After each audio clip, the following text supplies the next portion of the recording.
গাছে গাছে ঝুলছে থোকায় থোকায় কমলা আর মালটা, কোনোটি কাঁচা কোনোটি পাকা। 40 বিঘা জমি জুড়ে বিস্তীর্ণ এই মালটা আর কমলার রাজ্য। এই রাজ্যের নাম সবুজ বাংলা অ্যাগ্রো, যেখানে নিয়মিতই কাজ করেন 5 থেকে 6 জন শ্রমিক। মৌসুমে এই সংখ্যা বেড়ে দাঁড়ায় 12 জনে। এই বাগানে রয়েছে প্রায় 4000 মালটা এবং কমলার গাছ। প্রতিদিন এখান থেকেই বাজারে যাচ্ছে 400 থেকে 500 কেজি টাটকা মালটা ও কমলা, যার পাইকারি মূল্য কেজি প্রতি 80 থেকে 100 টাকা।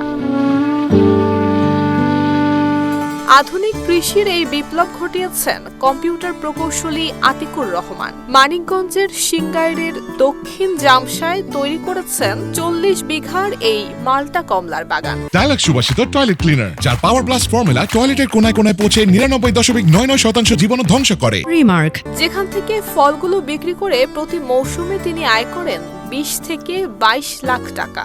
আমি আসলে মূলত একজন কম্পিউটার ব্যবসায়ী এবং কম্পিউটার বিএসসি ইঞ্জিনিয়ার। তো 2021 সালের আগে আমি দেখলাম, অনেক ইউটিউব প্রতিবেদন দেখলাম যে আমাদের দেশে মালটা, কমলা, ড্রাগন এসব ভালো হচ্ছে। সেক্ষেত্রে আমি বিভিন্ন বাগান ভিজিট করে এই সম্পর্কে ভালো জানতে পারলাম। জানতে পেরে যে এই জিনিসগুলো সব জায়গায় হচ্ছে। তারপরে আমার এই পৈতৃক সম্পত্তি অল্প কিছু জায়গা লিজ নিয়ে, এখানে প্রায় 40 বিঘা আয়তনের জায়গা আছে, কিছু জায়গা 4-5 বিঘা জায়গার মতো লিজ নিয়ে এখানে চাষ শুরু করলাম 21 সালে। এখানে মালটা, কমলা, পেয়ারা, ড্রাগন, কুল এবং সিডলেস লেবু, আপনার গরুর ফার্ম, মাছের খামার, মুরগির শেড, এগুলো সব কিছু মিলে আসলে একটা সমন্বিত খামার। তো আমি 2021 সালে থেকেই পেয়ারা এবং 22 সাল থেকে কুলের ভালো প্রোডাকশন পাচ্ছি এবং 23 সাল থেকে মালটা বিক্রি করতেছি। এবং খুবই এখানে বর্তমানে আমার মালটার অবস্থা খুবই ভালো এবং খুবই মিষ্টি হয়েছে, খুবই সুস্বাদু। বছরে এখান থেকে প্রায় আমার 10-12 লাখ টাকার মতো খরচ হয়। আমি 30-35 লাখ টাকার মতো ফল বিক্রি করতে পারি।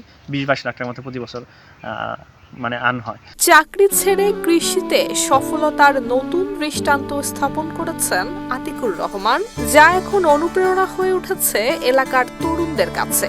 আগামী 10 বছর এই বাগান থেকে ফল সংগ্রহ করে বাজারে বিক্রি করতে পারবেন, এমনটাই আশাবাদী এই উদ্যোক্তা।